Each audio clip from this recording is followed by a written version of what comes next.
My name's Ryan. I'm 32, and for as long as I can remember, my family has been convinced I'm a walking disappointment. It didn't matter what I did. If my older brother bought a used car, they'd brag about it for months. But if I closed a major business deal, they'd barely look up from their phones. Growing up, I learned early that praise in my household was reserved for anyone but me. Over the years, I built a quiet habit.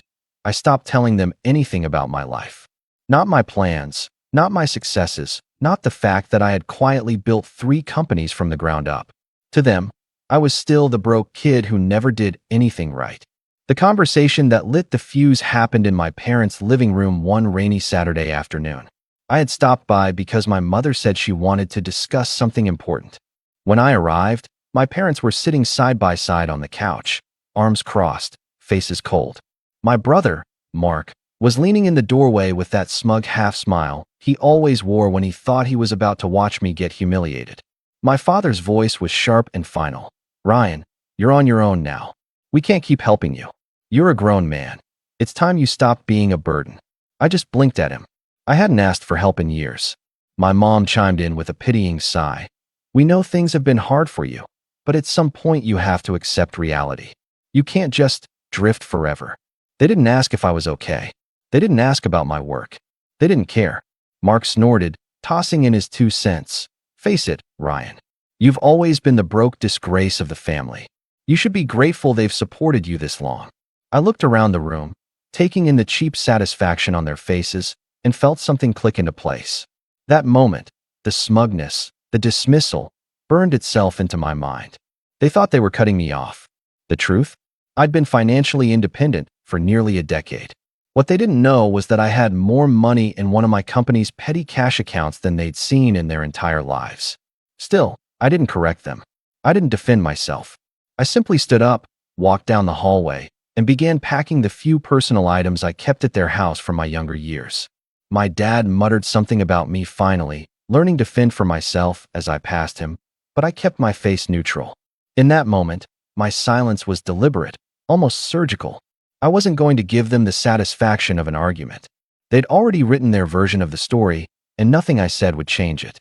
Better to let them believe it for now. As I left with my small duffel bag, the rain had picked up, splattering across the windshield of my car. My phone buzzed with a single text from my mom. "We hope this will be a wake-up call for you." I stared at the words for a long time before putting the phone face down on the passenger seat. There was no anger, just a deep, quiet resolve settling in my chest. If they wanted distance, they were going to get it. But I already knew this wasn't the end of the story. Not even close. What they didn't realize was that in a matter of weeks, they'd be forced to see the real picture, and they wouldn't be able to ignore it, no matter how much they wished they could. And the first seed of that moment was planted the very next day, when I got an unexpected phone call that set everything in motion. The next morning, I woke up to a string of missed calls from my mother. At first, I thought maybe someone had gotten sick or there was an emergency, but when I finally listened to her voicemail, it was just her telling me that Mark needed a loan and that I should be a team player for once. No good morning. No, how are you? Not even a hint that we just had a conversation the day before where they essentially disowned me. It was surreal, like they'd reset the board overnight and assumed I'd play along as the family's punching bag again. I didn't respond. Instead, I went about my day, focusing on meetings with my management teams and finalizing a deal with a new supplier for one of my companies. But the calls kept coming, this time from Mark himself. His tone was smug at first, then impatient when I didn't answer, and finally flat out insulting in the string of texts that followed. "You still living in that dump? Don't act like you can't spare a few hundred for your brother." That few hundred was quickly upgraded to a few thousand once he explained that he had an opportunity to invest in a friend's startup. I knew exactly what that meant. Mark had found another one of his gambling buddies with a can't-lose scheme. That week, my parents hosted one of their regular family dinners, and despite the sting from our last conversation, I decided to attend, mostly out of curiosity. I wanted to see how far this favoritism would go when I gave them nothing to work with. The second I walked through the door, I might as well have been invisible. Mark was holding court at the table, talking about his business prospects, while my parents nodded approvingly. He didn't have a business. He had a series of failed ventures and debt collectors who knew him by name. But you wouldn't know that by the way they were looking at him like he was some visionary. When I tried to join the conversation, my mother cut me off mid-sentence to ask Mark about his next steps. My father poured him a drink, calling him the go-getter in the family. I sat there quietly, sipping water, watching this theater unfold. At one point, my mom actually said, "If only Ryan had your ambition, Mark." I nearly laughed out loud at the irony. My lack of ambition had built 3 companies and employed more than 50 people. Then came the moment that solidified everything for me. After dinner, as everyone was lingering in the living room, my father handed Mark an envelope, cash. A lot of it. My mom smiled and said, "Just to help you get started, honey. We know you'll do great things." I wasn't offered a dime. I wasn't even acknowledged. It was as if the earlier conversation in which they cut me off was really just their way of saying they'd chosen who they were investing in, and it wasn't me. On the drive home, I replayed the night in my head, not with anger this time, but with a kind of cold clarity. It wasn't just favoritism. It was a deliberate rewriting of reality. In their minds, Mark was the achiever, and I was the perpetual failure, no matter what I actually accomplished. And they were committed to that version of the story because it gave them someone to feel superior to. I knew then that proving them wrong wouldn't be enough. They needed to be confronted with the truth in a way that would shatter the fantasy they'd built. But before that could happen, the tension would need to reach its breaking point. And that came faster than I expected when they involved me in something I had no intention of touching. It was a Thursday afternoon when the betrayal landed in my lap. I was in my office going over quarterly reports when my phone buzzed with a message from my bank. At first, I thought it was just a routine notification until I saw the amount. A withdrawal of $7,500 had been made from one of my personal accounts. Not my business accounts, one of my private, untouched for years savings accounts that I kept more for sentiment than utility. My chest tightened. The account was supposed to be locked down, accessible only by me. Or so I thought. I called the bank immediately, and after a long chain of security questions and holds, the representative told me the withdrawal had been made in person at a branch in my parents' neighborhood. The signature on the slip? My own name, or at least someone's attempt at it. That's when the rep casually added, "It was processed without issue because your mother was on the account as a secondary holder." My stomach dropped. I hadn't even realized her name was still attached. It dated back to when I opened the account at 18. I didn't have to guess where the money went. Later that evening, my suspicion was confirmed in the most brazen way possible. I got a group text from my mom, my dad, and Mark, an image of him leaning against a shiny, candy-red motorcycle, grinning like a lottery winner. The caption from my mom read, "Mark finally got the bike he deserves." We all chipped in to help him out. The word "all" burned into me. They weren't pretending to hide it. They were proud of what they'd done. When I called my mother, she answered cheerfully, as if nothing had happened. "Oh, Ryan, you sound upset. You know Mark's been dreaming about that bike for years. We thought it was only fair to give him a little boost." I was silent for a beat, my jaw tightening. "With my money?" I finally asked. There was a pause, then a dismissive laugh. "Oh, please. It was just sitting there. You never used that account. And besides, family helps family. One day you'll understand." That was the moment something shifted in me. This wasn't just favoritism anymore. It was theft, plain and simple. And the way she spoke, the way she dismissed it, told me everything I needed to know. They didn't see it as wrong. In their eyes, my hard-earned money was just part of the family's communal pool, free to be tapped whenever the golden child needed it. Over the next few days, the betrayal festered. My father doubled down, calling me selfish for making a fuss over a few $1,000s. Mark sent me a smug text, "Don't be sore, man. I'll take you for a ride sometime." That was his idea of gratitude. The worst part wasn't even the theft. It was how casually they'd done it, how convinced they were that I wouldn't, or couldn't, do anything about it. That week, I didn't reach out. I didn't confront them further. I just let the silence grow, knowing that they'd interpret it as sulking. In reality, I was putting pieces together, mentally cataloging every insult, every slight, every time they'd taken without asking. And I was starting to see a path forward. A slow, deliberate path that would require patience, but when it was finished, there'd be no going back for any of us. Then, right when the air between us was already thick with tension, they made another move.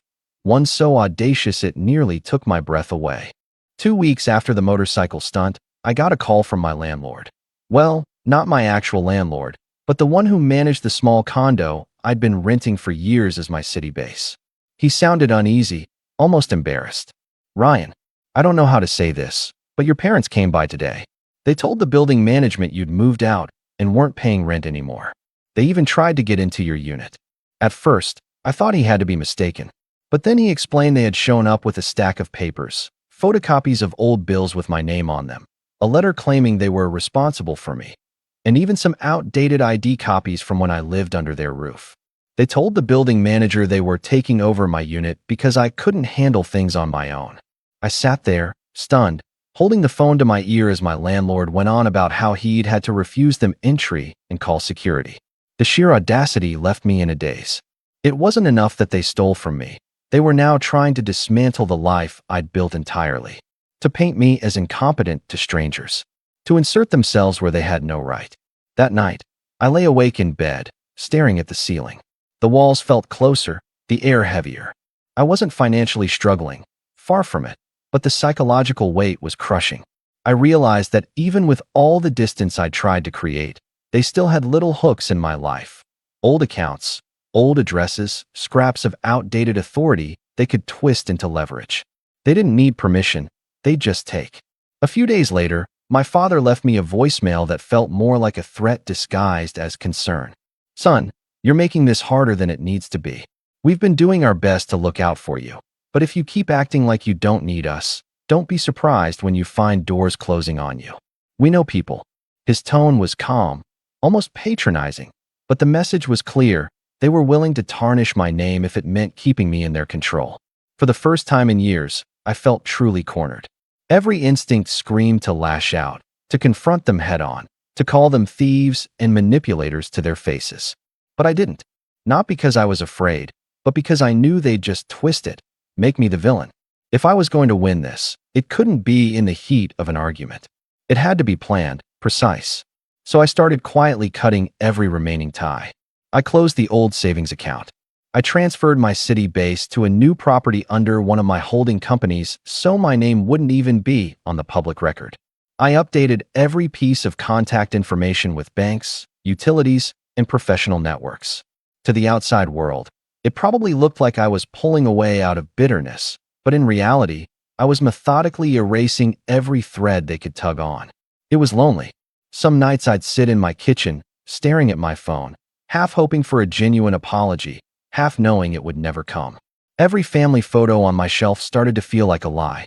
And still, even as I fortified my life against them, I could feel their shadow stretching over me. I thought I had more time before they tried something else. I thought my silence and distance might cool things down. But I was wrong. Because the very next month, I got an invitation that would drag me back into their orbit, one I couldn't ignore, and one that would put me face to face with all of them in a room I couldn't easily walk out of. The invitation came in the form of a thick, cream-colored envelope with gold lettering. Inside was a glossy card announcing my parents' 40th wedding anniversary celebration, complete with an RSVP card and a note in my mother's looping handwriting. "It would mean a lot if you could come. Family should be together on special occasions." I almost laughed. Family should be together? Where was that sentiment when they emptied my savings account or tried to take over my home? But I didn't throw it away. Instead, I placed it on my desk, right beside my laptop, and let it sit there as I thought about what my life looked like now compared to the version they believed. In the months since cutting my last remaining ties, things had accelerated for me in ways I hadn't even planned. One of my companies had landed a major contract with a European distributor, and the influx of revenue was staggering. Another business I'd founded years ago, a small but promising tech startup, was quietly bought out by a larger firm, putting a seven-figure payout directly into my account. And my third company, a consultancy I ran under the radar, had just expanded into 2 new cities. I'd never been one to flaunt wealth, but now I was starting to see the strategic value in letting it be known, at the right time, to the right people. I upgraded my city residence from the modest condo to a luxury penthouse overlooking the river, complete with floor-to-ceiling windows and a private rooftop terrace. I bought a car I'd always admired, a sleek, midnight blue coupe that seemed to glide rather than drive. I even started working with a personal assistant, freeing up more of my time to focus on the bigger picture. Physically, I changed too. Months of working with a personal trainer had me in better shape than I'd been since my early 20s, and my wardrobe had shifted from comfortable and forgettable to tailored suits, clean lines, and confidence. I wasn't just financially independent now. I was in control, sharp, and ready. What surprised me most was how light I felt. The absence of their constant criticism was like fresh air. I surrounded myself with people who actually respected me, business partners, close friends, even a few mentors who had nothing to gain from me except good conversation. My circle was smaller, but infinitely stronger. Still, that invitation sat on my desk, untouched. I'd glance at it during late-night work sessions, wondering if showing up would be worth the trouble. Part of me wanted to ignore it entirely, leave them in the dark forever. But another part of me, the strategic part, saw the opportunity. An event where everyone in the extended family would be present. A place where my parents and Mark couldn't spin their narrative without me standing right there, living proof of the truth. If I went, I knew I couldn't just walk in as Ryan who survived their treatment. I'd have to arrive as someone they couldn't dismiss, someone they couldn't talk over or minimize. That meant planning, not just my entrance, but the entire way I would carry myself in that room. The weeks leading up to the anniversary were almost like preparing for a high-stakes business pitch. I made subtle changes, choosing the perfect suit, confirming the right car service, arranging my schedule so I could arrive without rush. I even made sure a few select people in my extended family got a glimpse of my success beforehand, planting small seeds that would grow into whispers by the time I walked through those doors. By the time the day of the anniversary arrived, I was ready, more than ready. And as my car pulled up in front of the elegant hotel ballroom they'd rented for the event, I caught sight of my reflection in the tinted window. Calm, collected, not the broke disgrace they thought they'd thrown away, but the man they never imagined I could become. What I didn't know was that my arrival would trigger more than whispers. It would cause a ripple that would travel through that room faster than I could have planned. The hotel ballroom was buzzing when I walked in, warm lighting spilling across the polished floor, the low hum of conversation blending with the clink of glasses. The moment I stepped inside, I felt the shift. Heads turned, mid-sentence conversations paused for a fraction of a second. It wasn't just the suit or the car I'd pulled up in. It was the way I carried myself. I moved through the crowd slowly, greeting distant relatives I hadn't seen in years. Some of them gave me polite, guarded nods, clearly still under the impression that I'd been struggling. Others, the ones who had heard the whispers I'd carefully seeded, looked at me with thinly veiled curiosity. I could practically hear them wondering, what happened to Ryan? He's different. It didn't take long to find my parents and Mark. They were stationed at a table near the front, surrounded by a few of their closest allies, people who had no doubt been fed years of my parents' poor Ryan narrative. My mother's smile froze when she saw me. My father's eyes narrowed just slightly, a flicker of unease behind them. Mark, on the other hand, smirked like he was already planning some condescending comment. I didn't give them the chance. I simply smiled, offered a calm, good evening, and moved on to mingle. The beauty of the setup was that I didn't need to force anything. My presence alone was enough to stir the air. And that's when the first piece of useful information came my way. I was speaking with my cousin Emily, someone I'd always liked but rarely saw, when she leaned in a little closer and lowered her voice. Ryan, I don't know if you know this, but Mark's been telling people you're in debt, that you moved into some rundown apartment after your business collapsed. She glanced over her shoulder toward my parents' table. He's been bragging that Mom and Dad had to step in to keep you afloat. There it was, the narrative in action, shameless and unchecked. But Emily didn't stop there. Oh, and there's something else. Mark's been trying to pitch this investment opportunity to a bunch of relatives tonight.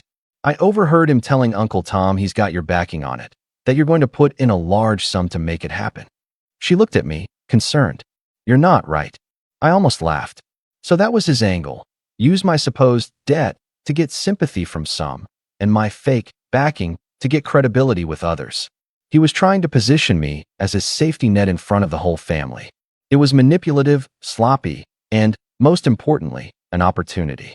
Because if Mark was building his pitch on my name, then all I had to do was make the truth public in a way that dismantled not just the lie, but the entire foundation of their image. And I had the perfect stage to do it, an event filled with family, friends, and people whose opinions my parents valued more than they'd ever admit. I kept my composure, thanking Emily for telling me, and continued to work the room. By the time dinner was served, I'd learned more than I expected. Not only had Mark been trying to rope relatives into his scheme, but my parents had been actively endorsing it, telling everyone they would match whatever I supposedly invested. They were leveraging my name and credibility without my consent and in front of an audience. That's when the final piece fell into place.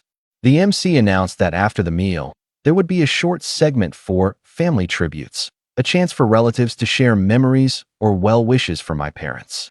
A microphone, a captive audience, and my name already on everyone's lips. All I had to do was wait for my turn. And when it came, I wasn't going to waste a single word. Dessert plates had just been cleared when the MC stepped up to the microphone, smiling warmly as he explained the family tributes segment.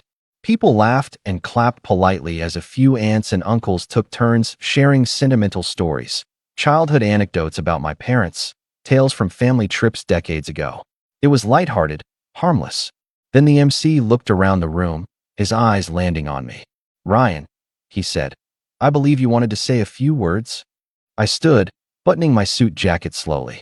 The room quieted, not completely, but enough that I felt dozens of eyes on me. I walked to the microphone, taking my time, my expression calm. My parents shifted slightly in their seats, a faint flicker of unease passing between them. Mark leaned back in his chair, smirking, clearly expecting me to stammer through something awkward or forgettable.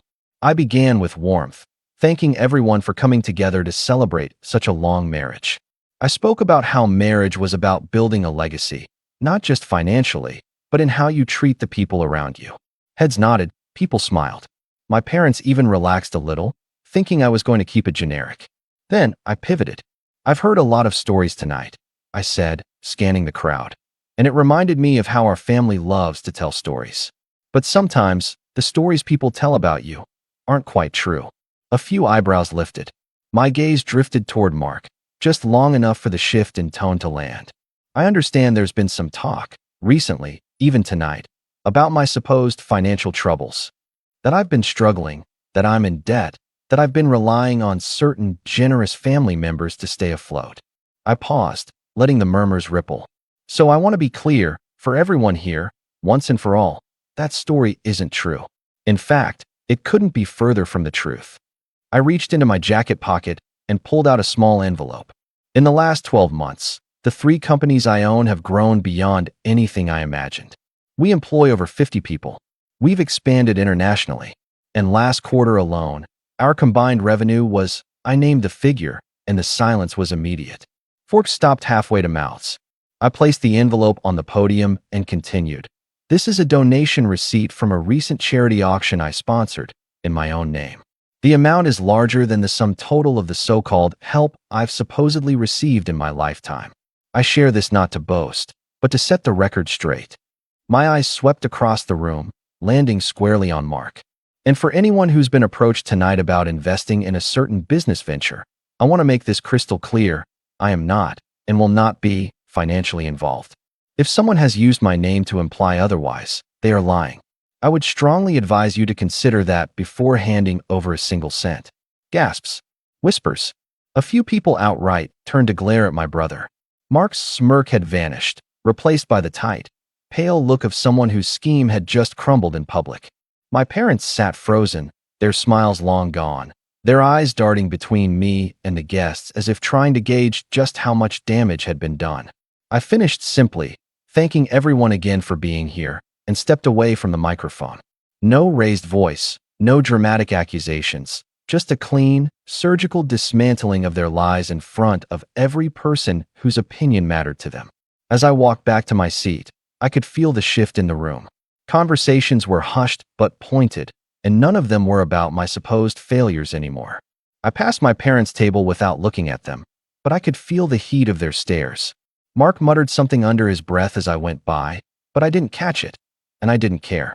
Because the truth was out now, and it was bigger than their version of the story ever could be. What I didn't expect was how quickly the fallout would spread, faster and far more publicly than even I had planned. The fallout began before the night was even over. As the program wrapped up and people began milling around again, I noticed a small circle forming near the bar, half a dozen relatives speaking in low, clipped tones, their eyes flicking toward Mark. My cousin Emily caught my gaze from across the room and gave me a subtle nod, as if to say, "It's working." By the time I collected my coat, word had spread like wildfire. Several aunts and uncles had already pulled their hands back from Mark's investment pitch, suddenly remembering urgent reasons why they couldn't commit. One particularly blunt uncle told him flat out, "If Ryan's not backing you, I'm out." I didn't need to hear more to know the rest of the evening wouldn't go well for him. My parents, however, didn't approach me until almost everyone had left. My mother's smile was brittle, her voice pitched just high enough to sound polite, but tight with strain. "Ryan, was that really necessary?" she asked, each word clipped. My father's jaw was set. "You humiliated your family tonight," he added, the implication heavy, as if I was the one who had twisted the truth. I met their eyes evenly. I didn't humiliate anyone. I just told the truth. "You're upset because it's harder to control the narrative now." I let the words hang there, watching as the meaning landed. My mother's smile faltered. My father's mouth twitched like he wanted to argue, but nothing came out. Mark didn't say a word to me that night. He just stormed past, his face flushed and tight, heading straight for the exit. Later, I'd hear from Emily that within a week, several relatives had called him out directly, demanding explanations for the lies. The investment idea was dead, his credibility in tatters. Worse for him, a few of those same relatives had quietly reached out to me for business advice, something I knew would sting far more than losing their money. As for my parents, the distance between us became a canyon. They stopped calling, stopped inviting me to smaller family events. And I let them. I didn't need to keep defending myself against people who had already decided who I was in their minds. My life, my work, and my relationships with people who respected me were worth far more than their approval ever could be. Months later, I hosted a charity gala for one of my companies. It was covered in the local paper, complete with photos of me standing alongside other business leaders. I didn't send them a copy of the article. I didn't need to. I knew they'd see it eventually, just like I knew they'd recognize that I'd built a life without them, and that it was better than anything they'd imagined for me. That night at the anniversary, as I'd walked away from the microphone, I realized something important. Revenge doesn't always come from shouting the loudest or winning the argument. Sometimes, it comes from calmly holding up a mirror so they can see exactly what they've become. And once they see it, they can never unsee it.